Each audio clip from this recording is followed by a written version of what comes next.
কাঁদবো নিশারাইতে, তুমি মা মইরা গেলে আমি কাঁদবো নিশারাইতে। যুবক রে, এই মাটা যেদিন হারাবি রে যুবক, সারা রাত কাঁদবা, সারা দিন কাঁদবো, ওই মাটা পাবা না। ওই বাপটা যেদিন হারাবা, বাড়ির একটা খুঁটি চলে যাবে। তুমি গভীর হাইতে মেঘালয় থেকে আসছো, তোমার বাবা তোর জন্য অপেক্ষা ছিল। আমার রহিম বাড়ি আসলে আমি ঘুরাবো, আমি ঘুমাবো, এর আগে আমি ঘুমাবো না। আজকে সেই বাবাকে তোর বিবির কথা মতে, তোর বিবির কথা শুনিয়ে তোর বাবাকে গালা ধাক্কা মারি বাড়ি করে দাও। নিজের বাপকে ভাত দাও না, নিজের বাপ মাকে ভাত দাও না। পিসাব বাড়ি আসলে আপেল আঙ্গুল কিসমিস বেদানার ভাগ পায়। আল্লাহ বলে দিচ্ছি ইল্লালিয়াবুদুন, আমার ইবাদতের পরে ওয়াবিল ওয়ালিদাইনি ইহসানান, তবে তোমার মা বাবার সঙ্গে সৎ ব্যবহার, সৎ আচরণ করো, সৎ ব্যবহার করো। কুল্লুহুমা কাউলান কারিমা, এমনও কথা বাক্য বলো না তোর মা বাবা শব্দটা পায়। যুবক ভাইরে শুনে রাখো, আব্বা কষ্ট মনে করবেন না। যুবক, জান্নাত যদি যেতে চান বাবারে, পৃথিবীর জমিনে একজন অলি ছিল বাবা, তার নাম হযরতে বাইজি বুস্তামি রহমাতুল্লাহ আল্লাহ। হযরতে বাইজি বুস্তামির মা অসুস্থ অবস্থায় একদিন বাইজির কাছে বলছে, বাবা আমাকে এক গ্লাস পানি দে বাবা, আমার পিপাসা কেমন কেমন লাগে। হযরতে বাইজি ছোট ছেলে গো, মার জন্য পানি রান্না ঘরে আনতে গেলেন, যে থেকে কলসির মধ্যে পানি নাই, পানি কোথায় পাবে? মা ঘরের মধ্যে পানি চাইল। এক যুবক হযরতে বাইজি বুস্তামি ওই পানির গিলাসটা নিয়ে নদীর কূলে চলে গেছে। নদীর কূলে যেয়া পানি আনতে আনতে লেট হয়ে গেছে। আসি দেখে মা পানির অপেক্ষা থাকতে ঘুম ধরে গেছে রে। বাইজি পানির গিলাস নিয়ে মার শীতানে দাঁড়িয়ে রইল। আল্লাহ, মা বড় ইবাদতকারী, মা তাহাজ্জুদ গুজারি, এমন মা আমার ঘুমিয়ে গেল রে। এখন যদি ডাকে দেয় মা বড় কষ্ট পাবে, মার এই পানি খাইলে কষ্ট পাবে। আমি বাইজিস ঘুমাবো না, পানির গিলাস নিয়ে মার শীতানে থাকবো। মার যখন ইচ্ছা করি ঘুম ভাঙি যাবে রে, তখন যদি পানি নিয়ে খায় আমি বাইজিস গুনাহগার হব না। সারা রাত বাইজিস মার শীতানে পানির গিলাসটা নিয়ে দাঁড়িয়ে রইলেন। ওই সময় বাইজির মাথা হাত দুটো ওয়াক্ত হয়ে গেলেন। চোখ মেলি দেখে বাইজি পানির গিলাস নিয়ে মার শীতানে। বাইজি বাবা, আমি তোর কাছে এখন পানি চাই নাই, ঈশান নামাজের পরে এত রাত কে তোর পানি? মা আমি তখন রান্নাঘরে গেছিলাম, মা পাক ঘরে গেছিলাম, মা কলসির মধ্যে পানি ছিল না। মা আমি পানি আনতে নদীর ধারে কুলে গেছিলাম ঘাটে। মা গো মা, পানি আনি দেখি মা তোমার ঘুম ধরে গেছে। মা বাইজি আমাকে ডাকো নাই কেন? বাবা তুমি সারা রাত এত ঠান্ডার মধ্যে তুমি রাতিটা কাটে দিলে। বাইজি বলছে, মা আমার কোনো কষ্ট হয় নাই। মা তুমি যদি খুশি হও আল্লাহ আমার উপরে খুশি হয়ে যাবে।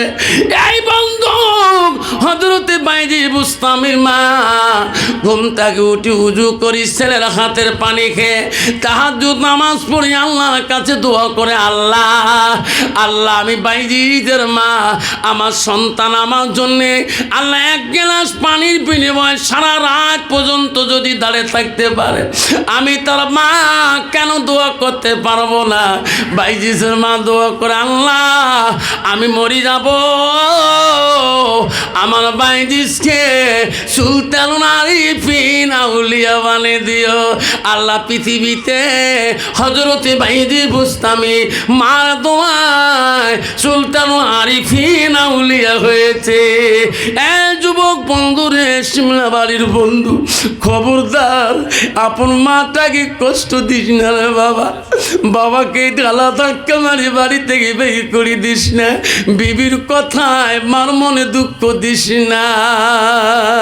কেউ কান্দিনি প্রসবে কালে, কেন্দেছিল শুধু তোমার মা, মায়ের দিলে কেহ ব্যথা দিও না। রক্ত মাখা শরীর মা ডুবিয়েছিল ঘরে, হৃদয়ের গোপন জিনিস মা মুখে দেরে তোলে। ও মা তুমি অমর হয়ে থাকো মোর জীবনের তরে, তুমি মা মরা গেলে কাঁদবো নিশারাইতে, তুমি মা মরা গেলে আমি কাঁদবো নিশারাইতে। যুবক রে, এই মাটা যেদিন হারাবি রে যুবক, সারা রাত কানবা, সারা দিন কানবো, ওই মাটা পাবা না। ওই বাপটা যেদিন হারাবা, বাড়ির একটা খুঁটি চলে যাবে। তুমি গভীর হাইতে মেঘালয় থেকে আসছো, তোমার বাবা তোর জন্য অপেক্ষা ছিল। আমার রহিম বাড়ি আসলে আমি ঘুরাবো, আমি ঘুমাবো, এর আগে আমি ঘুমাবো না। আজকে সেই বাবাকে তোর বিবির কথা মতে, তোর বিবির কথা শুনিয়ে তোর বাবাকে গালা ধাক্কা মারি বাড়ি করে দাও। নিজের বাপকে ভাত দাও না, নিজের বাপ মাকে ভাত দাও না। পিসাব বাড়ি আসলে আপেল আঙ্গুল কিসমিস বেদানার ভাগ পায়। আল্লাহ বলে দিচ্ছি ইল্লালিয়াবুদুন, আমার ইবাদতের পরে ওয়াবিল ওয়ালিদাইনি ইহসানান, তবে তোমার মা বাবার সঙ্গে সৎ ব্যবহার, সৎ আচরণ করো, সৎ ব্যবহার করো। কুল্লুহুমা কাউলান কারিমা, এমনও কথা বাক্য বলো না তোর মা বাবা শব্দটা পায়। তোর বাবাকে কোনদিন আপেল খুয়াইছো, তোর মাকে কোনদিন কমলা খুয়াইছো, বাপকে কোনদিন তুমি এত মিঠে দই আম দই কিসমিস বেদানা খুয়াইছো? আফসার মোল্লা খেয়ে লাভ নাই, ওই পিসাবে খেয়ে লাভ নাই। মামাকে হাজির করেন, মাকে আপেল আঙ্গুর দিয়ে তুই আপন করিয়ে নে। আল্লাহ নবী মসজিদে নববীর মধ্যে ছিলেন, হযরত আবু বকর ওমর স্বামী ছিলেন। আল্লাহ নবী মসজিদ নববীর থেকে দেখতেছে একটা বৃদ্ধ মা নববীর মুখের দিকে আসতেছে। আল্লাহ নবী আস্তে করে বেরাইলেন, বেরিয়ে আল্লাহ নবী বৃদ্ধ মাটার কাছে দাঁড়ালেন। মেয়েটা বৃদ্ধ মাটা নবীর মুখের দিকে দেখে আর ঝরঝর করে চোখের পানি ছাড়িয়ে দেয়। আল্লাহ নবীর গা চাদর মোবারকটা বুড়ি মাকে বসতে দিলেন। জোরে সুবহানাল্লাহ। আবু বকর বলো, ওমর রে, নবীজির যত বড় সম্মান, নবীর চাদর মোবারক অতটুক সম্মান। এই ওমর, কোন দেশের বুড়ি রে, নবীর চাদরে যদি বসি যায় আমার সম্মান থাকবে না রে। উমর বলে, আবু বকর আমি সহ্য করতে পারি না, কোন দেশের বুড়ি নবী গার চাদরটা বিছিয়ে দেয়। নবীর সাথে বৃদ্ধ মাটা কথা বলি যায়। নবী যখন ফিরে আসলেন, নবী কি বলে, হুজুর ওই বৃদ্ধ মাটা তোমার বারবার কেন তাকে দেখে, আপনি দেখি দেখি কেন কান্দেন হুজুর? কে বুড়িটা? বলছে, আবু বকর রে, তোমার মেজাজ দেখছি, তোমার দুইজনের মেজাজ দেখছি। আবু বকর বলে, হুজুর আপনার চাদর মোবারক কেন বসতে দিলেন? এই বৃদ্ধ মা যদি আপনার চাদরে বসতো, আমার নবীর বংশে কত ক্ষতি হয়ে গেত। ওগো নবী, মেয়েটাকে বুড়িটাকে কেন চাদর মোবারকে বসতে দেন? যদি বসতো আমি উমর সহ্য করতে পারতাম না। নবী কাঁদি কাঁদি বলছে, উমর রে, আবু বকর বৃদ্ধ মাটা তোমরা চেনেন কি? না আমরা তো চিনি না।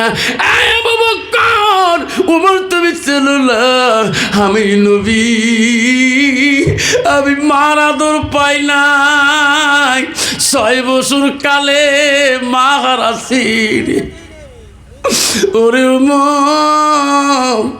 উনি আমার দুধ মা হালিমা তু সলিহা। আবু বকর রে, আমার দেখার জন্য আমার মা মসজিদে নববীর দিকে আসছে রে।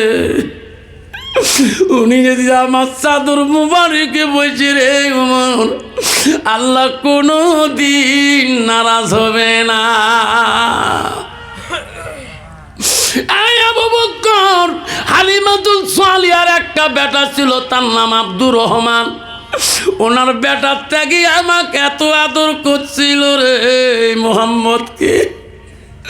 দুধ মা যদি আমাকে কয়দিন না দেখে পাগলা হয়ে যায়। বিশ্ব নবী একটা দুধ মাকে সম্মান দিচ্ছে গো।